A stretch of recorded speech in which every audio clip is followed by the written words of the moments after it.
ભગવાન મહાવીર પશુ રક્ષા કેન્દ્ર એન્કરવાલા અહિંસાધામ ઉપક્રમે માંડવીમાં તારીખ 28મી એપ્રિલ રવિવારના રાત્રે 6 થી 11 કલાક દરમિયાન માંડવીની જૈનપુરીમાં એક શામ ગૌમાતા કે નામ મ્યુઝિકલ નાઇટની સફળતા માટે માંડવીના મણિભુવન મધ્યે માંડવીની વિવિધ સંસ્થાઓના જીવદયા પ્રેમી અગ્રણીઓની બેઠકમાં ગૌમાતાના રક્ષણ માટે માંડવીને પ્લાસ્ટિક મુક્ત બનાવવા સૂર ઉઠ્યો હતો। માંડવીના સામાજિક અગ્રણી હિરજીભાઈ કારાણી, મસ્કત ગુજરાતી સમાજના મહામંત્રી ડૉક્ટર ચંદ્રકાંતભાઈ ચોથાણી, માંડવીની અંધ અપંગ માનવ કલ્યાણ સોસાયટીના પ્રમુખ શાંતિલાલભાઈ ઘણાત્રા, તપગચ્છ જૈન સંઘના શ્રેષ્ઠીવર્ય અને જીવદયા પ્રેમી ભરતભાઈ દેવજીભાઈ મહેતા તેમજ દિનેશભાઈ શાહ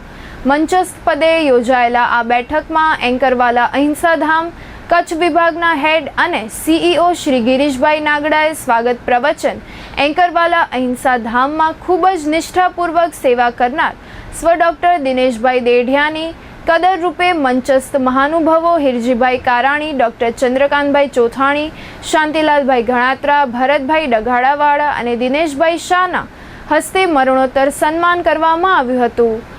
જેમનો તેમની સુપુત્રી કિરણબેન કોટકે સ્વીકાર કર્યો હતો।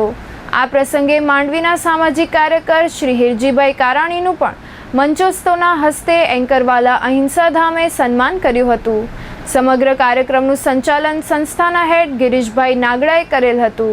જ્યારે ટ્રસ્ટી શ્રી ડાયાલાલભાઈ ઉકાણીએ આભાર દર્શન કરેલ હતું।